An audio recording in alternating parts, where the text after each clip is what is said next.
बहुत समय पहले भारत की एक पवित्र भूमि पर एक छोटा सा गांव था।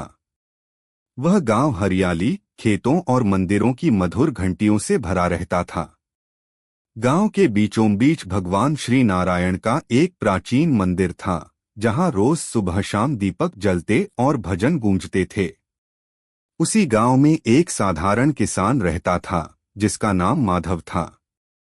माधव न तो बहुत पढ़ा लिखा था और न ही उसके पास अधिक धन था, लेकिन उसके हृदय में भगवान के प्रति अटूट श्रद्धा और प्रेम भरा हुआ था। माधव का जीवन बहुत सरल था। वह प्रतिदिन सूरज निकलने से पहले उठता, नदी में स्नान करता और सीधे मंदिर जाकर भगवान के सामने दीपक जलाता। वह कभी बड़े मंत्र नहीं पढ़ता था, बस मन से इतना कहता, हे प्रभु, आज जो भी करूं आपकी इच्छा से करूं। फिर वह अपने खेतों में मेहनत करता और जो भी मिलता उसमें संतोष रखता। गांव के कुछ लोग उसकी भक्ति का मजाक उड़ाते थे। वे कहते थे कि बिना बड़े मंत्रों, बिना महीने फूलों और बिना दिखावे की पूजा से भगवान कैसे प्रसन्न होंगे। माधव उनकी बातों पर कभी क्रोध नहीं करता, बस मुस्कुराकर कह देता, भगवान को दिखावा नहीं, सच्चा हृदय चाहिए।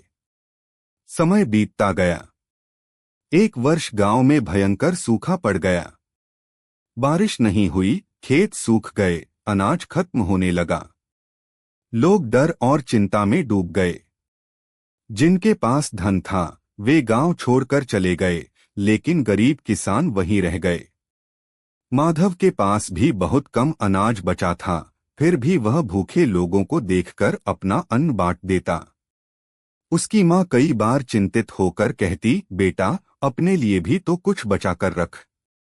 माधव शांति से उत्तर देता, माँ, भगवान पर भरोसा रखो, वे सब संभाल लेंगे। एक दिन गांव में एक साधु आए।